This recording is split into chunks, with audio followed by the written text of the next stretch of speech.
Raubat Yassar, greetings family.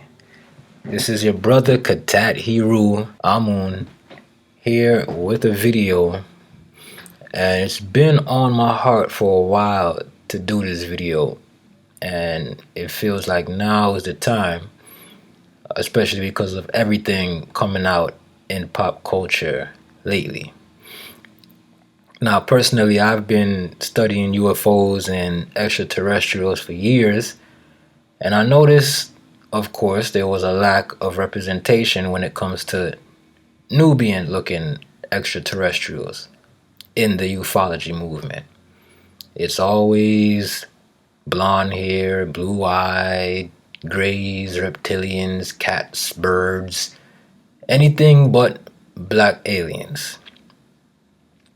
Now, throughout the years, the only representation I found back then, prior to around 2009, was with the Nubian doctrine and books by Malachi Z. York, specifically the Holy Tablets.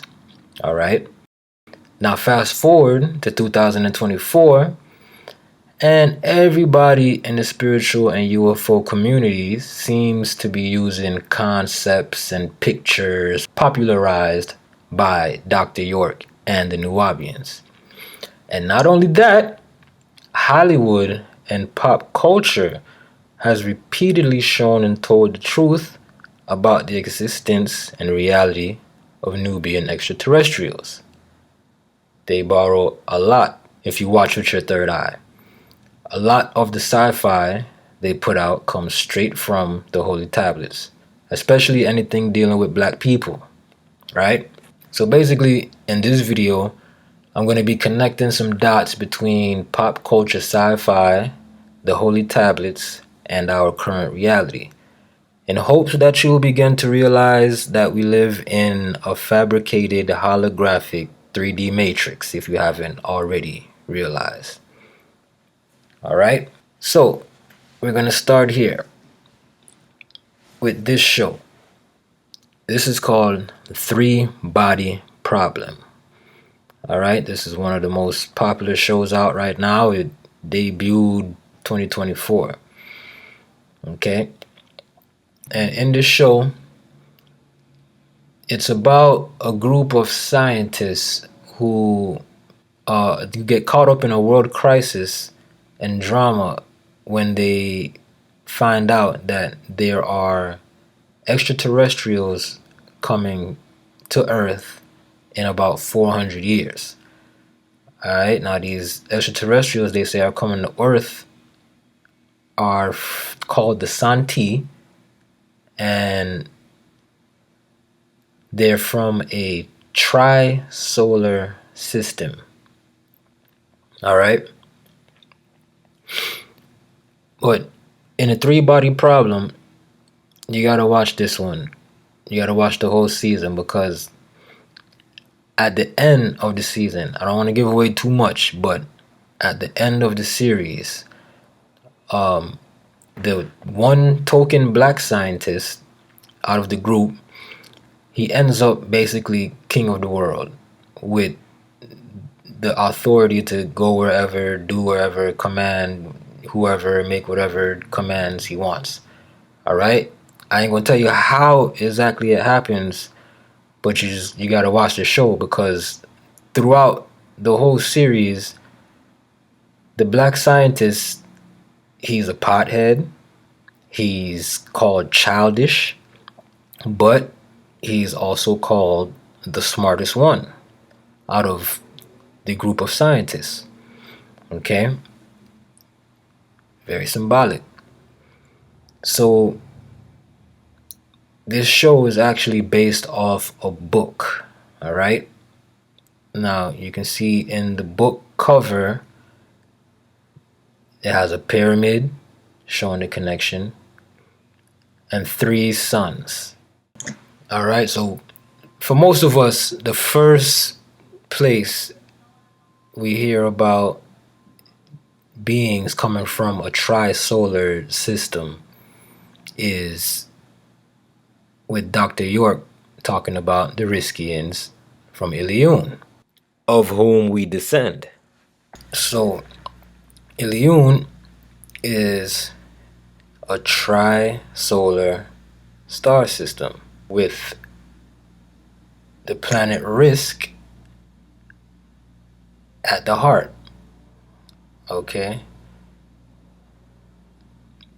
Now, there was a war on this planet with some reptilian beings, particularly Tarnush, what they call Lucifer. He set off a bomb in the atmosphere.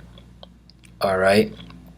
And what happened was, since this planet revolves around all three stars, it has three suns, conditions were becoming unbearable and they had to abort. Alright? Now, in popular ufology, you'll find what they call the Lyran Wars. Alright? And if you look into that, it follows the same basic concept of war with reptilians and the inhabitants having to flee their star system. Alright? So, while there are a lot of similarities between the Lyran Wars and the Riskian Wars, I'm not going to say they're one and the same, but I will say they are most likely connected because Risk wasn't the only planet attacked by these beings. Alright?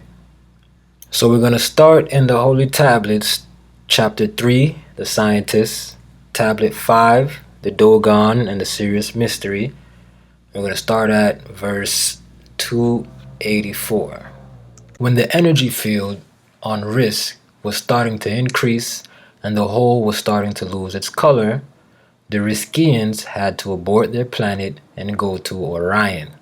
They had to get closer to the Milky Way, so they moved to Lamu, called Mars, where they set up a commune of laboratories, inclusive. They also went to Mashsig, today called Pluto. The beings of Zeta Reticuli who lived in Orion didn't want the Riskians to live there because they were taken over. They objected to the power structure made by the Riskians. However, they didn't bother them because of the Denir. Now, who are the Denir, and why would they keep the Zeta Reticuli from bothering the Riskians?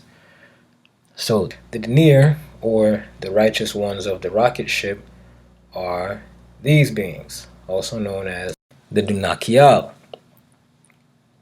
These beings look like Riskian and Grey hybrids, which would explain why they did not bother the Riskians in Orion.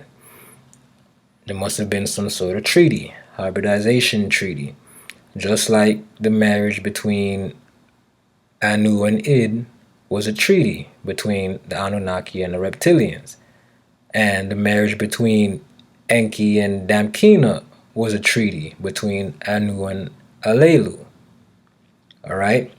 So these beings, the Dunakial, they now live in the center of the earth.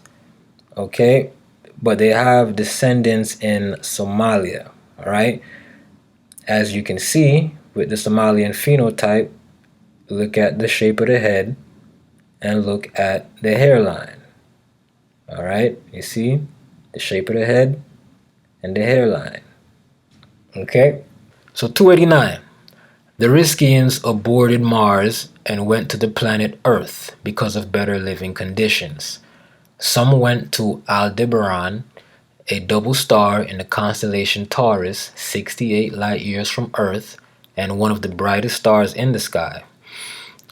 Arcturus, the fourth brightest star in the sky and the brightest star in the constellation Bootes, approximately 36 light years from Earth. And the Pleiades, an open star cluster in the constellation Taurus, consisting of several hundred stars, of which 6 are visible to the naked eye.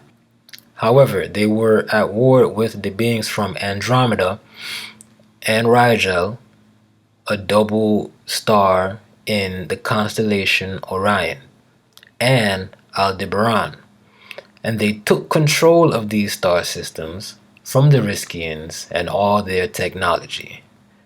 These beings from Andromeda, Rigel, and Aldebaran attacked and defeated the Riskians that were there because they were not warriors. They were colonizing to prepare a place for the beings from Ilion until their system could be mended. Both of these star systems were there long before the Nordic Aryan beings came there. Alright, let me say that again. 294. Both of these star systems, Aldebaran and Pleiades, were there long before the Nordic Aryan beings came there. These Aryan beings call themselves Pleiadians, deceptive as they are. They, to this date, are influencing the minds of humans. Their link on Earth in latter time was to the Third Reich, under a demon referred to as Adolf Hitler, who was influenced by the 80th of the 200 fallen angelic beings, whose name being Hitler, a disagreeable being who seeks to rule the planet by defected albino leprous beings. A woman named Madame Blavatsky, who was born under the name Helena Petrovna von Hahn, branched off and headed the Theosophical Society. She was a well-known witch. Two witches who were also psychics, named Maria Ostish and Zigrum, the Thule Society, and Madame Blavatsky came together and selected Adolf Hitler in the year 1913 to be their contactee or man on this planet. They were contacted by beings called the Ashtar Command from Pleiades and the Aldebaran constellation. Now, pay attention to that. That's important. They were contacted by the beings called the Ashtar Command from the Pleiades and Aldebaran constellation. The Ashtar Command are among many entities that come to Earth and have been circling above Earth, for the most part invisible to the naked eye, since the early 1950s of the Gregorian calendar. They, the Ashtar Command, were humanoid and have less water in their bodies and are pasty in appearance. In the year 1952 AD of the Gregorian calendar, crafts were logged as being seen over the White House in Washington, D.C. There was a meeting held, and the Ashtar Command met with the late President Dwight David Eisenhower, at which time America was asked to lay down their arms. Now, Eisenhower's name has been coming up a lot lately in the UFO community, thanks to his granddaughter, Laura Eisenhower, who is exposing a lot of these secret government programs and extraterrestrial treaties and contacts that the governments of the world just aren't telling us about. All right. 306. However, beings from the planet Venus, Commander Valiant Thor, also called Val Thor, and his crew members Don, Tanya, and Jill were present at the meeting also, and said, "Don't trust the people from Aldebaran." Now, how did the Venusians know that you should not trust the beings from Aldebaran? Most likely because they are an offshoot of the same people. Alright? 307. These beings from Aldebaran became highly insulted after they were labeled untrustworthy. They went back in time and had a meeting of psychics with the Thule Society that led to what is called the Third Reich, whose power still rules the world today. Hitler held the super race with great reverence and respect. These beings have light blonde hair and blue eyes. They are originally bred by gene transplants, or what is called embryo implantation. The beings from Aldebaran gave Hitler a lot of technology and flying saucers, which Hitler took out to Antarctica a continent lying chiefly within the Antarctic Circle and asymmetrically centered to the South Pole. They were responsible for the technology and plans for a superior race. Hitler was actually breeding a superior race for the extraterrestrials. This group from Aldebaran is also responsible for your neutrinoid race. So, what is a neutrinoid? I get asked that question every time I bring it up. Neutrinoid is anybody you can't distinctly classify within one of the four root races, right? The four root races being Negro, Negroids, Caucasoid, Caucasians, Mongoloid, Asians, and Dravidians, the Hindus. All right. So, what do these neutrinoid beings look like? Like this. All right. Paula Patton, Meghan Markle. These are what you call neutrinoids, mixed race. Can't really tell. Matter of fact, if you want to see neutrinoids, just look at the NBA. The NBA is full of them. Okay? Jamal Murray, Klay Thompson, Steph and Seth Curry, Zach LaVine.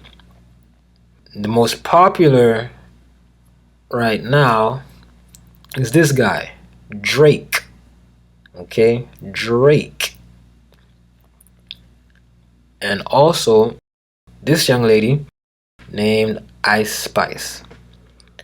Now, the first time I saw this girl, I asked myself, okay, what is she?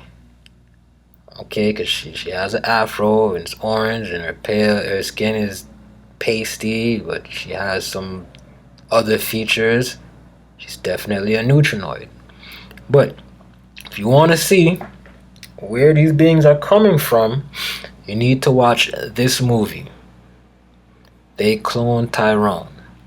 This tells you exactly what is going on as far as these neutrinoid beings. In the movie, the main characters stumble upon an underground lab where you see a bunch of neutrinoids, pale-skinned people with afros, in lab coats. Alright? So, in the movie, they're basically breeding these people and putting them in high positions, managerial positions, supervisors, and whatnot. Okay? So that's another sci-fi connection. Then at the end, you discover that it is a black man behind the whole thing. Alright, so in the last section, I pointed out Ashtar Command. And I did that because something very valuable that I learned from my spiritual guide, the Messiah, Amun-Rayay, was that there's good and bad in everything. Every race, every species, every organization, every person. There's agreeable and disagreeable. So, I say that to say this.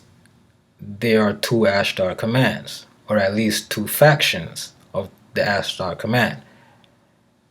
And for the evidence, we're going to go back to verse 114. This is still chapter 3, tablet 5, but we're just going to backtrack to verse 114. Alright? It says, however, according to the Dogon, they got their knowledge from travelers from beyond the stars, who traveled from a planet attached to Sirius B, and who landed on Earth and bred with them. As a matter of fact, the Dogons were the descendants from the Egyptians. These travelers from beyond the stars that came and bred with Dogons were the reptilians. These reptilians came from Sirius B.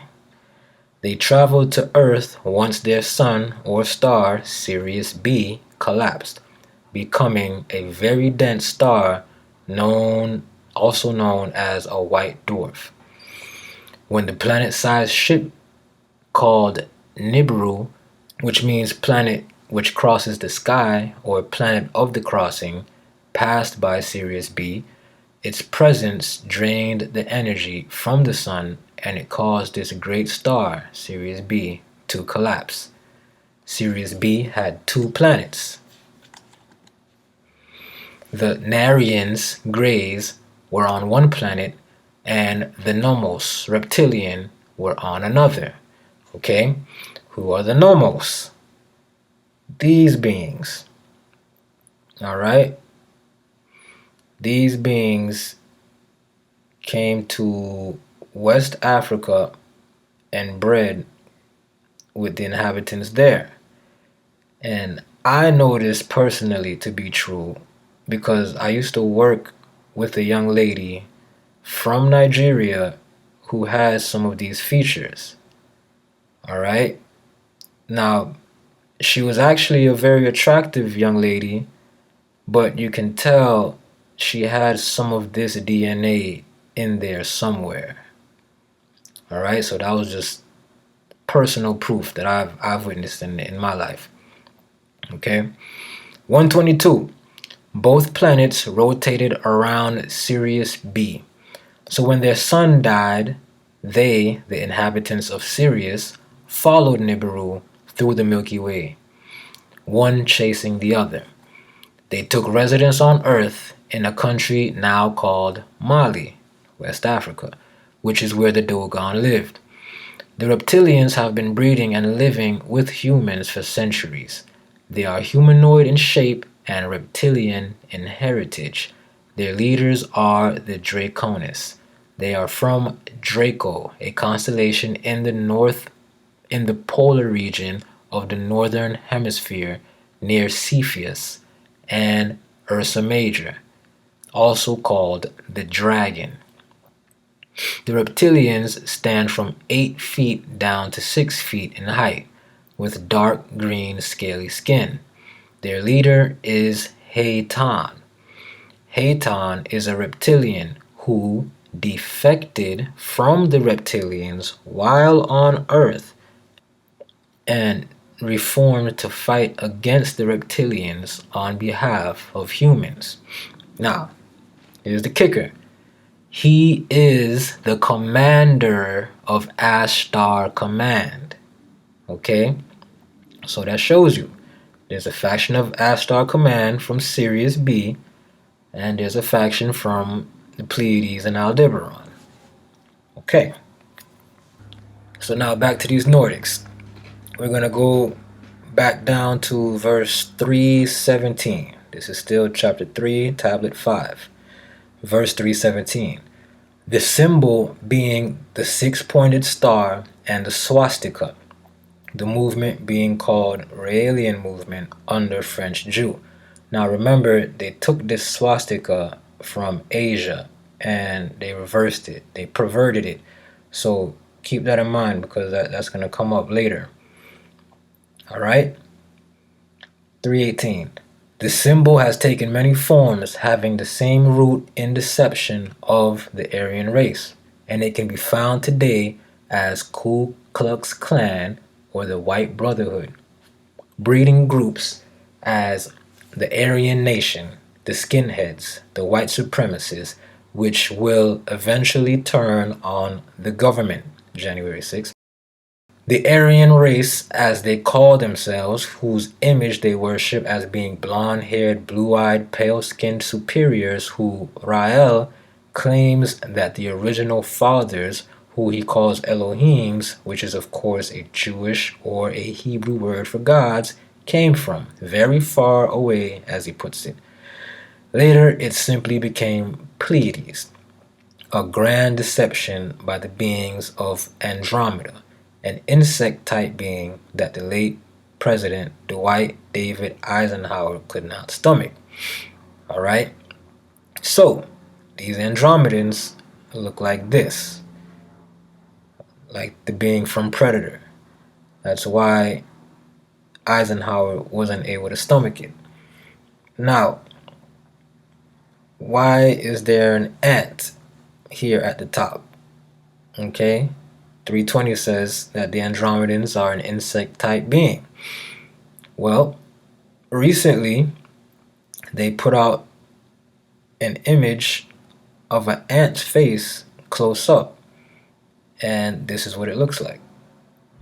Very similar, very scary looking. Imagine this face on a human-sized body. You wouldn't be able to stomach it. All right, so 321. For they are the high council and advisors to the cloned Aryan Pleiadians, who are really just a food source for the reptilians. 322. Who they yielded an alphabet that begins with Aleph, Bet, Shet, Daleth, which is simply a form of Yiddish used by modern Jews, and they call it Hebrew. As you can see, it originally came from a form of Kabbalistic script, saying their planet in Pleiades is Era, a phonetic that is self-explanatory from error, and Hebrew from Hebrew. The deception by these German Jews, whose god is Hitler, called Adolf Hitler, is in place, and is spreading amongst the disagreeable Nordics of this planet. This is in hopes to find a place in the universe amongst the star people where they are not welcomed. Remember that. Why aren't they welcome among the stars? We'll get to that. All races on this planet have had extraterrestrial involvement, from the Sumerians to the Aztecs, the Hopi, to the Aborigines, to the Egyptians, to the original Nubian Hebrews, Christian and Muslims, in the form of prophets or angels, as they say. However, none has come to the cursed seed of Canaan, to the Aryan. There has been none. So they create theirs, such as Nostradamus, Edgar Cayce, Gene Dixon, who all have been proven to be incorrect in their prophecies. But they will seek to kill any Negroid who appears to have the ability to lead. They are known killers of the Negroid prophets and leaders. So they chose to distort the history of the Dogon. They seek to fit themselves in a history far greater than theirs. So they say they are from the Pleiades. And there are some amongst them who claim to be direct descendants of extraterrestrials, or direct descendants of prophets, such as Claude Vorilhorn, who calls himself Rael, who claims that he is the last messenger of the Elohim and the last prophet, the shepherd of shepherds. And remember, Yahshua said, "See that you be not deceived, for many shall come in my name," as recorded in the book of Johanna, John, the 10th degree, the 11th verse. "I am the good shepherd. The good shepherd giveth his life for the sheep." And the 14th verse, "I am the good shepherd, and I know my sheep, and I am known of mine." They, the blonde-haired, blue-eyed Nordic race, claim that they are the descendants of the Pleiadians, humanoids with reptilians living within them. Very important. They, the blonde-haired, blue-eyed Nordic race, claim that they are descendants of the Pleiadians, humanoids with reptilians living within them, who come claiming peace, yet they plan to rule. These Pleiadians say they come from the planet Era in the Pleiades constellation. Their invasion and eventual takeover they describe as V, for the V shape of Taurus. Now, remember this TV show called V, with these reptilians who were basically wearing human suits. Original one came out in the 80s, and then they redid it in 2009. Okay? Another pop culture sci-fi reference, straight from the Holy Tablets.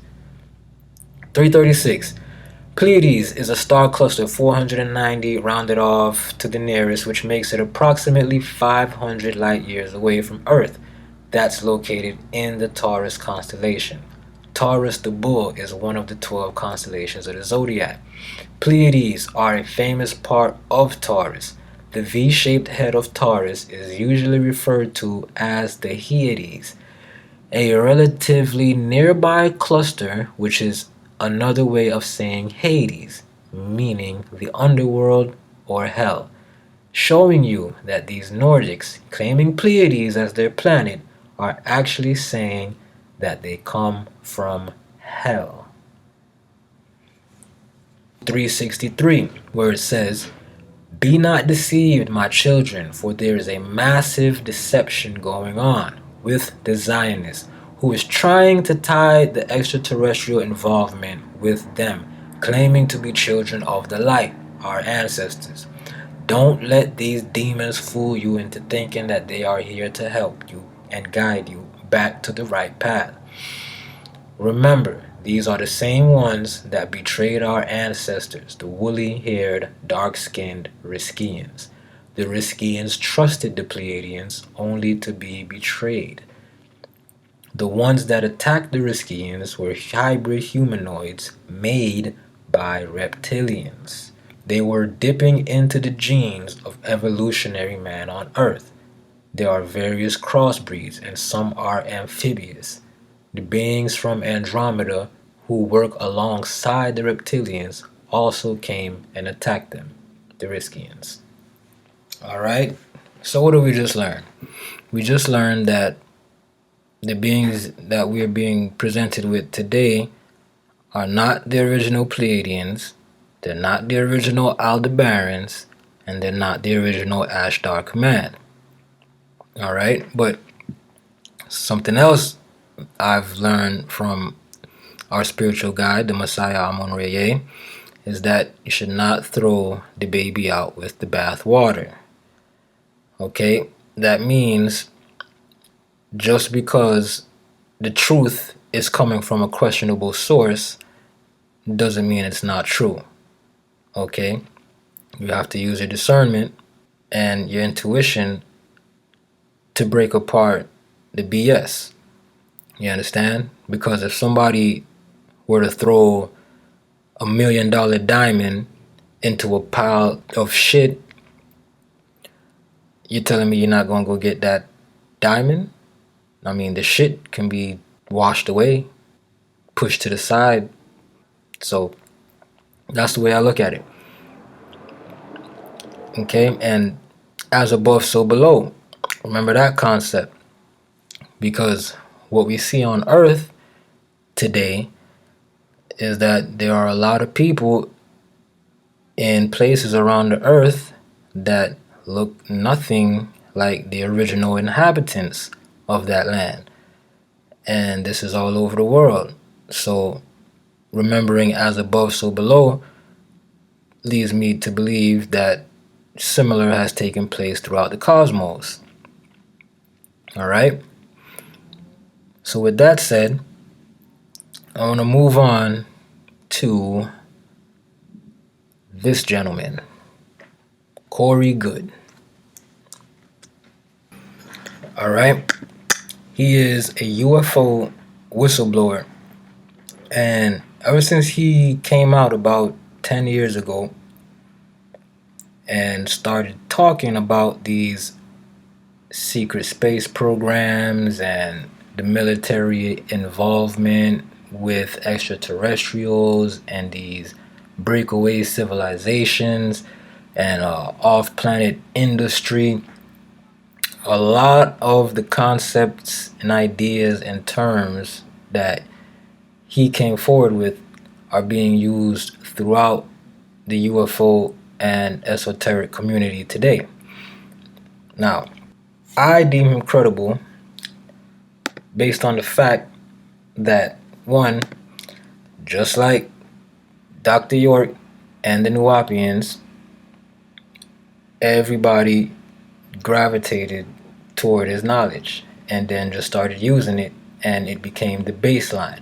Just like how all the Nubian teachers today are using concepts and ideas popularized by the Holy Tablets and the Nubians. Alright? Furthermore, a lot of what Corey Good says corresponds with the Holy Tablets.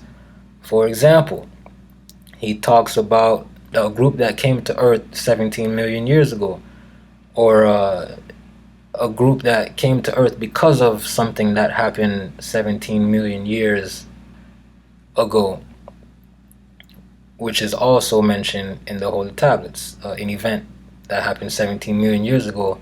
I believe it has something to do with Halal. Also, he talks about a group of tall, skinny, African-looking beings who are basically the most powerful beings he has come in contact with. He says they are something like superheroes. All right? And he is the only Caucasian I have ever heard come out and say that the most vicious, conniving, disagreeable group out there are these blonde-haired, blue-eyed Nordics. I've never heard a Caucasian say that before or since. Just like I have never heard a Caucasian mention anything about some powerful African-looking extraterrestrials that the government has coined the Zulus. Alright? So I'm gonna show y'all a couple videos from Corey Good where he just comes out and says it straight up. And I'm also gonna show you a couple of his some pictures that he did during the presentation that also show that his information is in line with the Holy Tablets. The ET groups that are out there that are human-like are not Caucasian. They're not. If you watch movies, you see tall blondes with blue eyes, and the majority of them are various shades of dark skin, different heights, mixes of you'll see African American type mixtures with Polynesian kind, that just slightly different than what you would see here. There's just something a little different about them, a different type of human. Okay, so this Caucasian man just said to a room full of Caucasians that most of the extraterrestrials that he's seen, the human types, are not white, as they're being depicted a lot. Alright? So I'm going to show you this one now. There are other groups like this Nordic group. There is an African-looking group. There is a Polynesian-looking group. I think we're going to find very few of these extraterrestrials are Caucasian or blonde-haired, blue-eyed, like a lot of people depict. Many, many, many of our cosmic cousins from the local 52 star cluster are people of color. And when we get to a point to our cosmic cousins actually visiting and integrating with us, we are going to be forced to deal with some of our petty racist. All right, so now he's going to talk about some beings he's encountered in the inner earth, the hollow earth. An inner earth group that we recently found, they claim to have come here 17 million years ago. And it turns out that they're from the future, they're us from the future. And they had been monitoring some sort of strange Mandela effect sort of anomaly occurring, and they sent a small group back in time 17 million years ago to maintain their timeline. And that small group has turned into a huge civilization that lives underground over that 17 million years. This is Kari, the priestess, who I interfaced with. She's over 130 years old.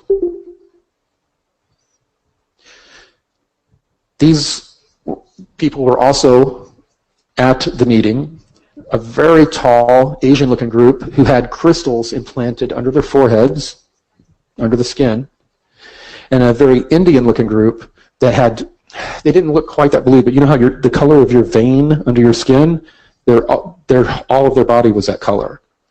There was a very African-looking group that had these hourglass symbols that were present. They had a very powerful presence, very strong energy.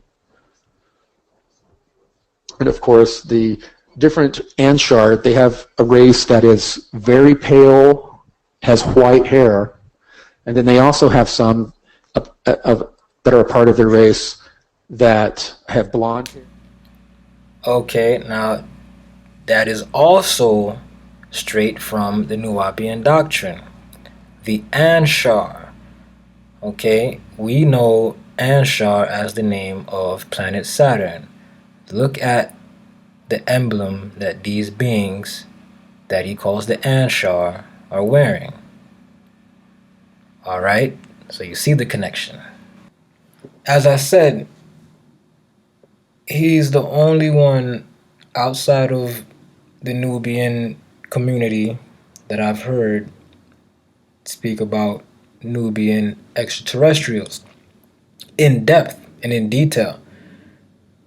These are some videos from his page on YouTube where he says it multiple times. He talks about these beings quite a bit. And then he even goes as far as to put a trigger warning on the beginning of some of the videos for the people who, have staked a lot of their spirituality into these blonde-haired, blue-eyed beings who we now know are demons. Now, I'm going to show you another video. Because in the last few years, there has been a change, I must say. I have been seeing a lot more representations and more diversity amongst depictions of extraterrestrials, particularly humanoid types. Alright, so watch this video. The Anunnaki and Atlanteans from Nibiru represented a diverse civilization. The Anunnaki royal family from Nibiru possessed a lineage that connected to both reptilian draconian and Lyran Syrian ancestries. This lineage, which arose 12 million years in the past, was the result of a peaceful union of marriage agreement between a royal reptilian female from the Orion Empire and a Lyran Syrian male from the Galactic Worlds Federation. This union initiated a brief period of harmony and additionally birthed a novel royal hybrid race. These warrior-like beings, muscular and exhibiting both various dark and light skin tones, the full-blood royals were said to have skin so dark that it would appear Arcturian blue to the human eyes, and with facial attributes reminiscent of African Asiatic people, which is recognized in our ancient records today as the extraterrestrial Anunnaki royalty. They are the paramount monarchical leaders of the diverse civilization of Nibiru and, interestingly, they represent the dark-skinned, muscular gods that are depicted in ancient Sumerian civilizations whose heights are up to 8 to 10 feet. So as you can see, our story is starting to go mainstream. Okay? They did mention, a marriage between a humanoid and reptilian. We know that to be Anu and Id. Alright, so now I'm going to give you some pop culture references, movies and TV shows that you can watch, and hopefully your third eye is open and you can see what they're really talking about, because what they're really talking about is straight out of the Holy Tablets. Alright, now we're coming back to this three-body problem. Okay, in this one, the aliens say that they will destroy our science because in 400 years, when they get here, our science will be able to defeat them. So they sent some probes ahead of time to basically disrupt our knowledge of our current knowledge, our current paradigm. They make miracles happen in the sky and just show all type of proof that this is a holographic reality. Okay, so they really exemplify why at the current moment a lot of our so-called scientific facts are being challenged. All right, you definitely want to check this one out. 3-body problem. And then check this out. This is the symbol that the Trisolarians, as they call them in the show, present. Okay, now check this out. Am I reaching? Do y'all see that? Or am I the only one who sees it? Here we have a show about beings coming from a tri-solar system, and here we have the symbol of the Nubian nation, whose doctrine is based around beings from a tri-solar system. Okay, this is actually the symbol of I'll hear you, the ever-living creator. But if I'm reaching somebody, please let me know, because I see some resemblance here. All right, now I'm going to show you this one, the Eternals. Okay, honestly, this movie isn't that good to me, so I'm not going to recommend you watch it.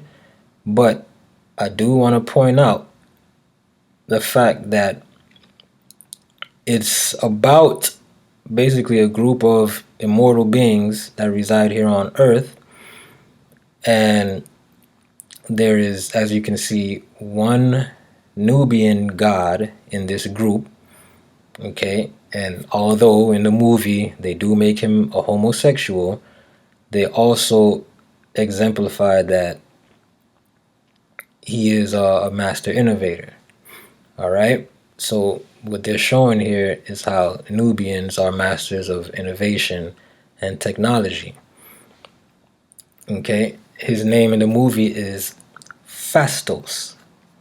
All right, and as you can see here, it says Phastos is the inventor of the community of genetically engineered Eternals. Created by the Celestials in the World Forge, Phastos was sent to Earth in 5000 BC to progress the planet's societal development and protect it from the deviants. Phastos guided and progressed many technological innovations throughout the course of human history, but fell into a state of dejection after the atomic bomb was dropped on Hiroshima, which resulted in a monumental loss of human life. Blaming himself, he grew distant from his fellow Eternals and abandoned helping humankind. All right, so right there, what they telling you is that this brother, this black god, was the master of invention here on Earth. All right, something you have to realize about why Nubians worldwide are kept in the position and state of mind that they are is because if we were not so distracted by our vices, right? They gave us all our vices. They gave us our music and turned it demonic. They know we commune around food, and they just poison the food. So they have to do these things because if they allow the Nubian to thrive, we will advance the planet faster than they can keep up. Okay? For example, look at all these black inventors and their inventions. Okay? These are very important inventions that we use every day, and they were invented by Nubians. All right? Now look at these inventions. The elevator, the light bulb, traffic lights, air conditioning unit. All right? Imagine not having these things in the modern world. All right, let's look at another one. Okay, A doorknob. 1878, what were they doing before Osborne Dorsey invented the doorknob? Electric lamp bulb, folding bed, folding chair. Then them folding chairs, came up in pop culture heavily last year. Alright? So let's move on. Alright, The Eternals is a Marvel movie. And as of late, Marvel has really been displaying the intelligence of Nubians. Alright? For instance, we have Black Panther, Wakanda Forever. The Black Panther's sister, Shuri, she is actually the smartest person on the planet because she was able to figure out what Tony Stark and David Banner were not able to figure out. And they were supposed to be the smartest scientists on the planet.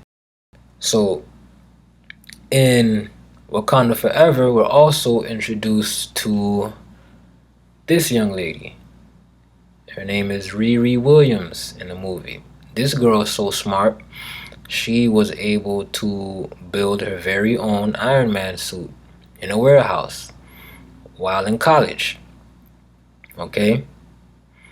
Now, just a side note, years and years ago, I remember our spiritual guide, Amun-Rayay, said that in the future, Iron Man would be a black woman. You know, and I just couldn't see it, but I see it now. Okay? Then you have the Marvels. Alright? You have 3 main characters, all female. However, the Nubian is a scientist. Okay?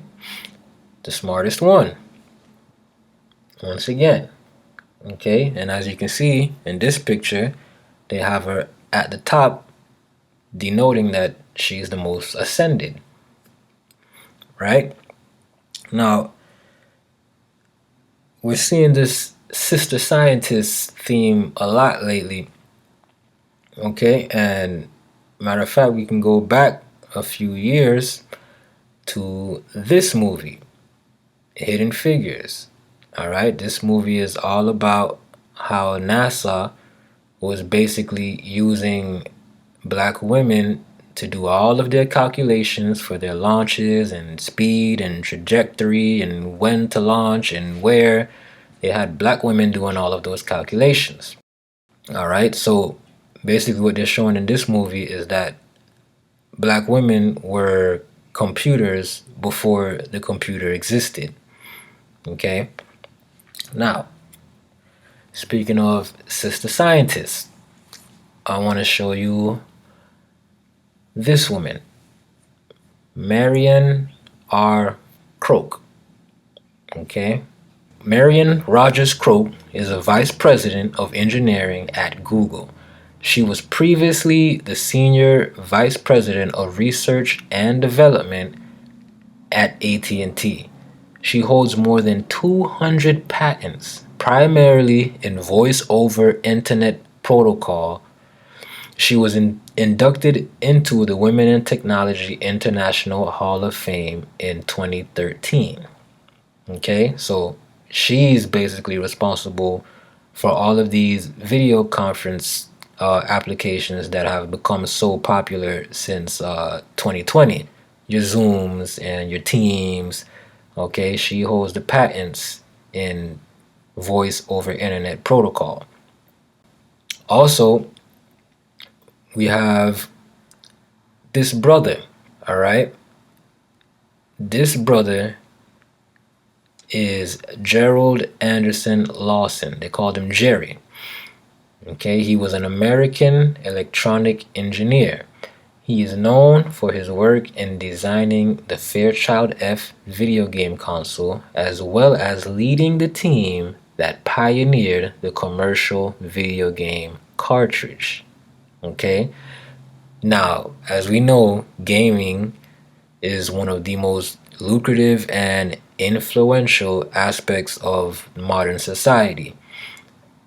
And we have a Nubian to thank for that. All right? So, all of this is to show that we are the masters of technology and innovation, and the reason Nubians are kept at a certain level of vibration and mental capacity is because if we were all to really explore the depths of our minds and abilities, like I said, we would leave everyone else in the dust.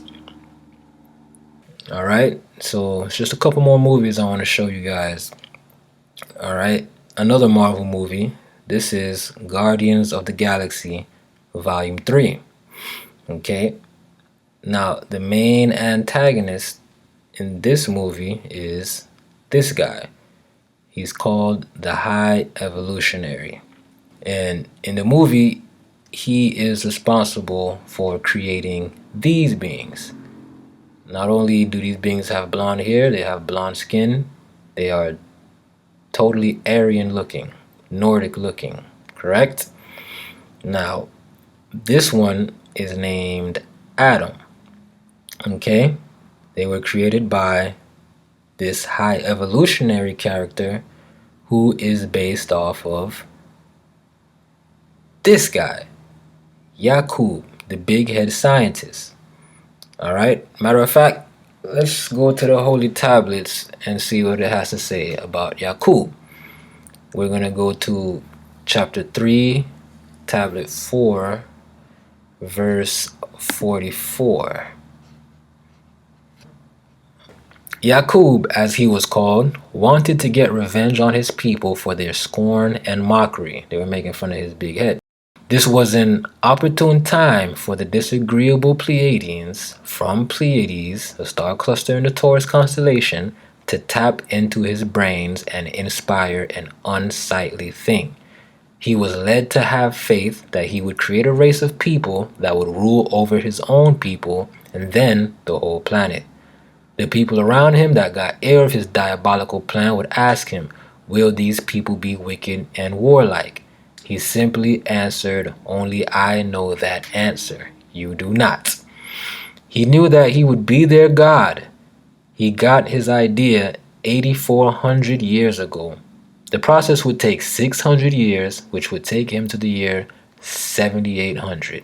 Yet the cursed seed of Canaan would manifest 6,600 years ago, according to their story, or his story.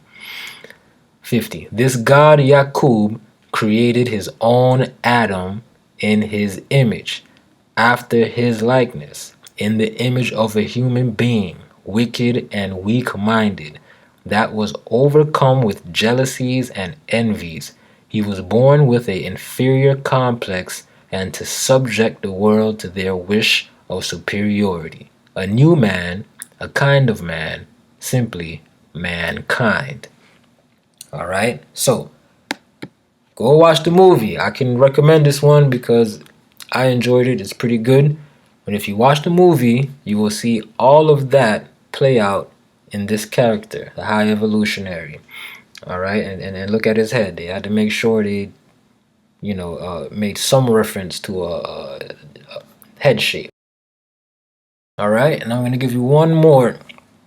This is probably the most telling of all the pop culture references I've given up to this point.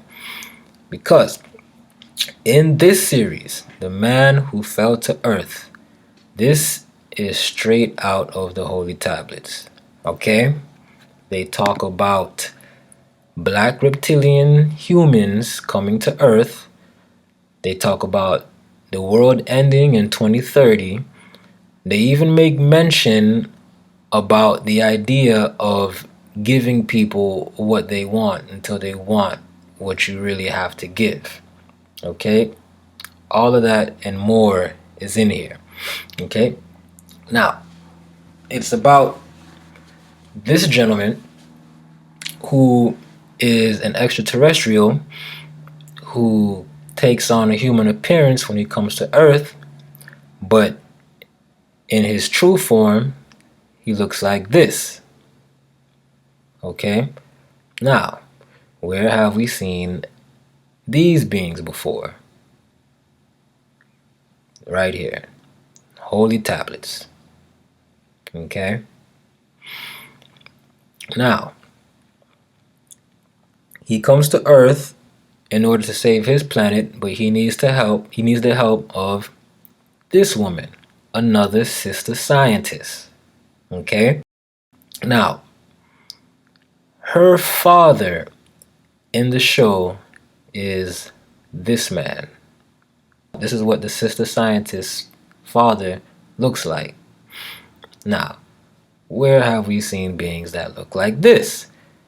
You gotta ask yourself why they chose to cast him for this position and make him look a certain way. Alright? Boom. Now, they could be one and the same. Alright? This is exactly what we've been shown the Riskian elders look like. Okay? So definitely go watch this series, The Man Who Fell to Earth. If you can find it, I think it's on Prime and Showtime. But definitely you want to check this one out. And very important about this show, it came out in 2022, all right, about 2 years ago, April 2022. So the very last episode, I'm not gonna give away much, but the very last episode, at the end of the series, you can hear a song playing. The song is saying we only have 5 years left. We only have 5 years left. 5 years from 2022 to 2027. Now, that is telling because we have several sources saying that the governments of the world are expecting aliens to arrive in 2027. Alright, so I'm going to show you a couple videos to give you a perspective on what they may have been trying to convey in this series. Alright, so watch this. This is Bashar, a channeler. Even some of your more sensitive psychics have begun to pick up on this probability and are starting to announce it. Somewhere near the end, middle to end of 2026, middle to beginning to the idea of 2027, somewhere in that, you will experience on your planet a major contact event. 2026, 2027 will be a major contact event happening that everyone on your planet will become aware of. So, be prepared, allow yourselves to be true to yourselves, be open, be flowing, and allow yourselves to know that when this major contact event occurs, 26, 27, it will herald in an awakening for many people on your planet, not all, but many people on your planet, to really create a new momentum heading towards a shift in your realities, individually and collectively, that will begin to allow you to move even faster toward the idea of open contact and becoming members of your galactic family. So, be prepared for those years. Allow yourself to move forward. It is very important for you to be yourself now, to allow this to occur in your perception. Okay, 2026, 2027. Now, watch this video from a retired CIA operative who basically says the same thing. And this show up, there will be mass panic. But if you understand that these are real, and we have 5 years from 2022, or maybe now 4 years, if they come in 2027, for the U.S. government to prepare the people about what is up there. And in many ways, I think the word got out within the government that they're showing up in 2027, and we better be prepared. And if not, there's going to be a lot of explaining to do. And so I think that dialogue has happened with previous decades, and this show up, there will be mass panic. All right, 2027. You see? So after watching this, the man who fell to earth and three-body problem, it's got to wake you up to the reality of what's going on and what's about to happen on Earth. Okay? So before I go, I want to show you guys one more thing. Because in three-body problem, they talk about our science being destroyed, basically, right? And we've noticed this come up lately, mainly with the flat Earth, round Earth argument, okay?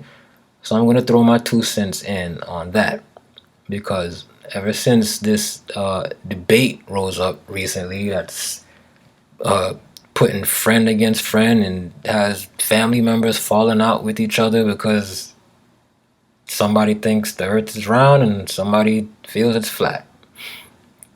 All right? When I first heard about this, my initial thought was, has anyone ever stopped to consider that maybe it's both? Maybe it's flat and round?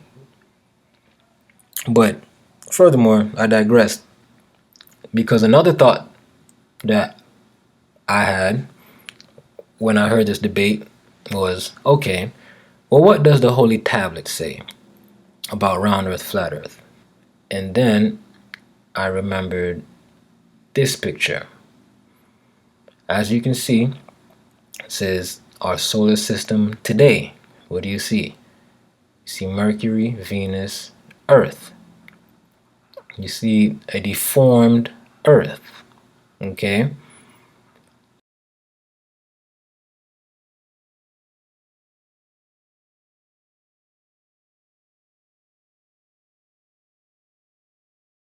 Now, let's go back. Look at this picture. You see damage. Look at this picture. You see damage. The Holy Tablets and many other ancient tablets tell us about wars that happened in the ancient past, even though the Holy Tablets is not an ancient book. It only came out in 1997. It talks about these ancient wars that were so devastating to the Earth that half of the planet was blown off and chunks were taken out, and it was a real mess. So for this picture to be in the Holy Tablets of 1997 saying your solar system today looks like this and the Earth is severely deformed, that was basically my theory, that we live on a damaged world. Okay? And all of the secrecy and all of the misinformation, and it's all because we live on a damaged world, but they don't want to tell you, because that would be more confirmation of texts like these. All right? So, as Yahshua said, do not be deceived, dearly beloved, because the time is near. Our ancestors are here, and they are here through us. Okay, so I hope you check out some of these references. I hope you learned something in this video. Like, comment, share, and take care. Wadu. Be sure to join us every Sunday and Thursday at 9 p.m. Eastern for our Q&A conference call with the Messiah Amun-Rayay. The call-in info is in the description.